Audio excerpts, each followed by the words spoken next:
हमारा YouTube channel देखने वाले सभी दोस्त अहबाब को मेरा नमस्कार। रविवार के दिन कांग्रेस में एक चिट्ठी बम फूटा था। कांग्रेस के 23 बड़े नेताओं में, जिनमें 5 पूर्व मुख्यमंत्री भी थे, उन्होंने गुलाम नबी आज़ाद, जो कि कांग्रेस के बहुत सीनियर नेता हैं, उनकी अगुवाई में एक हस्ताक्षर युक्त पत्र कांग्रेस की वर्तमान अध्यक्ष, जो अंतरिम अध्यक्ष हैं सोनिया गांधी, उनको लिखा था। और सोमवार के दिन उस पत्र को लेकर चर्चा हुई। CWC की मीटिंग हुई, यानी कांग्रेस वर्किंग कमेटी की बैठक हुई, जो 7 घंटे चली। और उसमें जो कोहराम मचा, जो उसमें लानतान हुई, जो एक दूसरे की पतलूनें उतारी गई जिस तरह से, उसका जिक्र मैं करूंगा। लेकिन उससे पहले आपसे एक छोटी सी गुजारिश है कि अगर अभी तक आपने हमारा ये चैनल सब्सक्राइब नहीं किया है तो इसे कृपया सब्सक्राइब कर लें, बेल आइकॉन का बटन दबाएं, अपना फीडबैक दें, इस वीडियो को जितना हो सके शेयर करें और अपनी टिप्पणियां भी दें, अपनी राय भी साझा करें। और अब आते हैं मुद्दे पर। तो जैसा कि मैंने जिक्र किया कि कांग्रेस में घमासान हुआ और बीच बैठक में CWC की गुलाम नबी आज़ाद इस कदर तमतमाए कि वो अपना इस्तीफा देने के लिए तैयार थे, क्योंकि चिट्ठी जो लिखी थी उन्हीं की अगुवाई में लिखी गई थी। और ये लिखी थी 23 सांसदों ने, और उसकी भाषा बहुत तल्ख थी। उसमें क्या लिखा गया था? उसमें लिखा गया था कि कांग्रेस को एक पूर्णकालिक अध्यक्ष की ज़रूरत है, क्योंकि सोनिया गांधी अभी बीमार हैं, उनका इलाज चलता है, वो एक अंतरिम अध्यक्ष है मजबूरी में, लेकिन पार्टी का कोई पूर्णकालिक अध्यक्ष नहीं है। उनका उस पत्र का मजमून ये था, उस खत का मजमून ये था कि देखिए, राहुल गांधी पार्टी के अध्यक्ष तो नहीं हैं, लेकिन जब वो अध्यक्ष थे तब भी वो एक पार्ट टाइम अध्यक्ष थे। वो एक अंशकालिक राजनीति करते हैं, उनसे पार्टी नहीं चलेगी। साफ इशारा था कि राहुल गांधी के बस की बात नहीं है। तो राहुल गांधी दरअसल इतने चिढ़ गए, उन्होंने गुलाम नबी आज़ाद समेत, कपिल सिब्बल समेत कुछ नेताओं पर आरोप लगाया कि देखिए, ये नेता बीजेपी के साथ मिले हुए हैं, उनके साथ साठगांठ करके ये चिट्ठियां लिख रहे हैं।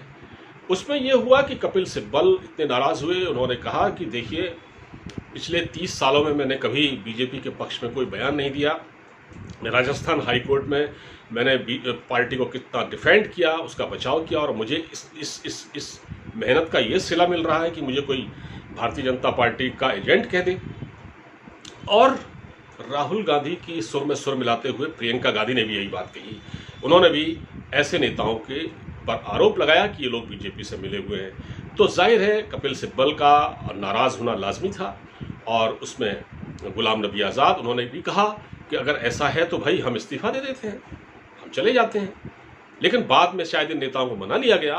और देखिए, कांग्रेस में जो होता है, एक बार एक शगुफा छोड़ा जाता है कि पार्टी का अध्यक्ष कौन बनेगा, और उस पर एक तरह से कांग्रेस में ये एक वो है कि फिर सोनिया गांधी ने पर ही एक तरह से एक जिम्मेदारी डाल दी गई। जब उन्होंने, हाँ, सोनिया गांधी ने क्या किया कि सोनिया गांधी ने इस बीच ये कहा कि मैं अध्यक्ष पद से इस्तीफा दे देती हूँ। वो एकदम तनाव में आई और उन्होंने कहा कि नहीं, मैं अध्यक्ष पद से इस्तीफा दे देती हूँ। तो क्या हुआ कि वहाँ भी पूर्व प्रधानमंत्री मनमोहन सिंह ने वफादारी दिखाई, जो पहले भी वफादार थे, उन्होंने वफादारी दिखाई। और AK एंटनी, जो कि रक्षा मंत्री रहे हैं, उन्होंने भी वफादारी दिखाई। उन्होंने भी सोनिया से कहा नहीं, आप अध्यक्ष बने रहिए। तो नतीजा ये हुआ है कि फिलहाल 6 महीने के लिए लगभग सोनिया गांधी को ही पार्टी का अंतरिम अध्यक्ष रहने दिया जाएगा। और ये कहा जा रहा है कि 6 महीने के अंदर चुनाव करा लिए जाएंगे और उसमें पार्टी का अध्यक्ष कौन होगा ये साफ हो जाएगा। अब इसमें भी बहुत सारे पेच हैं। देखिए, इसमें पेच क्या है? इसमें यह है कि पार्टी का अध्यक्ष सोनिया गांधी, जाहिर बात है सोनिया गांधी चाहेंगी कि कोई ऐसा अध्यक्ष बने जो उनकी बात माने। जैसे UPA के वक्त जब मनमोहन सिंह कहने को प्रधानमंत्री थे, लेकिन वो एक तरह से रिमोट सोनिया गांधी के हाथ में था। तो क्या सोनिया गांधी चाहेंगी कि अगर कोई गैर गांधी भी, मान लीजिए राहुल गांधी नहीं बनते हैं, तो कोई गैर गांधी भी अगर पार्टी का अध्यक्ष बनता है तो क्या वो बेलगाम होगा? तो उसको भी कंट्रोल में वो रखना चाहेंगी। तो ऐसे में फिर पार्टी का भविष्य क्या होगा? फिर वही पपेट अध्यक्ष का आरोप लगेगा, जैसे पपेट प्राइम मिनिस्टर का आरोप लगता था मनमोहन सिंह पर। तो इसी तरह से राहुल गांधी चाहते हैं कि अगर वो या तो वो अध्यक्ष बने, अगर वो नहीं बनते हैं तो कोई ऐसा अध्यक्ष बने, आज जिसमें राहुल गांधी एक बार कह भी चुके हैं। यानी 2019 का जो चुनाव हुआ था जिसमें पार्टी पूरी तरह हारी थी, तो उसमें राहुल गांधी दुखी हो गए थे। उन्होंने कहा कि अब जो अध्यक्ष होगा वो कोई और होगा, मैं नहीं होऊंगा। और बीच में प्रियंका गांधी ने भी कह दिया था अभी 2-4 दिन पहले कि अब पार्टी का अध्यक्ष कोई गैर गांधी होगा। तो क्या कोई गैर गांधी होगा? ठीक है, अच्छा है। अगर पार्टी का अध्यक्ष कोई गांधी परिवार से नहीं है तो फिर या तो वो जो होगा, यानी जिसको भी बनाया जाएगा, उसमें बहुत सारे नेता हैं, मुकुल वासनिक वगैरह और कुछ और नेता हैं जिनको चुना जाएगा, जिनमें से ही कोई चुना जाएगा। अब जो बाकी जो फौज है, जैसे कपिल सिब्बल है, जिसमें आनंद शर्मा है, ये सब बुजुर्ग हो गए हैं थोड़ा, तो इनका तो नंबर नहीं आएगा। लेकिन जो अध्यक्ष चुना जाएगा, तो अध्यक्ष चुना जाएगा या तो वो राहुल गांधी का वफादार होना चाहिए। अगर राहुल गांधी अध्यक्ष नहीं बनते हैं तो राहुल गांधी भी चाहेंगे कि वो मेरे इशारे पर चले, और सोनिया गांधी चाहेंगी अगर कोई ऐसा अध्यक्ष बनता है तो मेरे इशारे पर चले, मेरे कहे पर चले। तो बात यह है कि अगर आप कोई कांग्रेस से मतलब गांधी परिवार से इतर अगर कोई किसी को अध्यक्ष बनाते हैं पार्टी में से ही, तो वो कितना स्वतंत्र होगा, उसको कितना फैसले लेने का हक होगा, ये तो देखने वाली बात होगी। बहरहाल इतना है कि कांग्रेस के बारे में ये कहा जा रहा है कि जो कांग्रेस पार्टी पिछले कुछ सालों से जिस तरह से अवसाद की स्थिति में है, और उसमें जो पार्टी अभी तक अपना एक ठीक ठाक अध्यक्ष नहीं चुन पाई हो, अपना एक ठीक ठाक जिसको कहते हैं ना, अपना पार्टी का कोई अध्यक्ष नहीं चुन पाई हो, उससे हम उम्मीद करें कि वो देश अच्छी तरह चला लेगी। जो पार्टी अपना अध्यक्ष नहीं चुन पा रही है, उससे इस देश की जनता और क्या उम्मीद लगाए? क्या हम ये मान लें कि राहुल गांधी अगर अध्यक्ष चुने जाते हैं काफ़ी फजीहत के बाद, तो क्या देश का मुस्तकबिल क्या होगा? क्योंकि ये जो नेता हैं जिन्होंने चिट्ठियां लिखी हैं, इनके चिट्ठी लिखने का मतलब ही यही है, ये राहुल गांधी के विरोधी हैं, ये राहुल गांधी को अध्यक्ष बनते देखना नहीं चाहते। और ये जो राहुल गांधी का जो गुस्सा CWC की मीटिंग में दिखा, जिसमें गुलाम नबी आज़ाद और कपिल सिब्बल नाराज हो गए, वो यही था। क्योंकि ये एक तरह से था, जब उन्होंने पूर्णकालिक अध्यक्ष की बात कही तो अंशकालिक तौर पर तो राहुल गांधी काम कर ही रहे हैं, और जब वो अध्यक्ष थे तब भी अंशकालिक तौर पर काम करते थे, पार्ट टाइम पॉलिटिशियन की हैसियत से। क्योंकि जब भी कहीं चुनाव होते थे तो चुनावी सभाओं को छोड़कर या उसके बाद वो बीच में अमेरिका या इंग्लैंड चले जाते थे, और उनका आधा टाइम तो विदेशों में कटता है। तो इस चीज़ से पार्टी के नेता काफ़ी आहत थे और उनको मीडिया को जवाब देने पड़ते थे। तो अब ये स्थिति हो गई है कांग्रेस के अंदर कि कांग्रेस के अंदर ये बहुत ही सिर फुटबॉल के हालात हैं।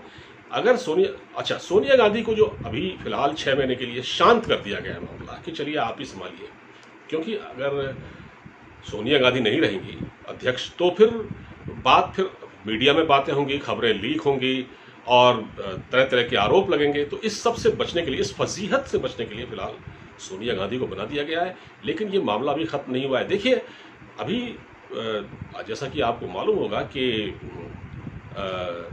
पिछले दिनों जब पूर्व प्रधानमंत्री राजीव गांधी का जन्म दिवस था, तो उस दिन भी ये गुटबाजी देखने को मिली। दिल्ली में राहुल गांधी उनको याद कर रहे थे, अपने पिता को, और राजस्थान में अशोक गहलोत कांग्रेस के दफ्तर में पहुंचे ही नहीं और सचिन पायलट पहुंचे। क्योंकि सचिन पायलट पहुंच गए थे इसलिए अध्यक्ष में पद पर, इसलिए अशोक गहलोत नहीं पहुंचे।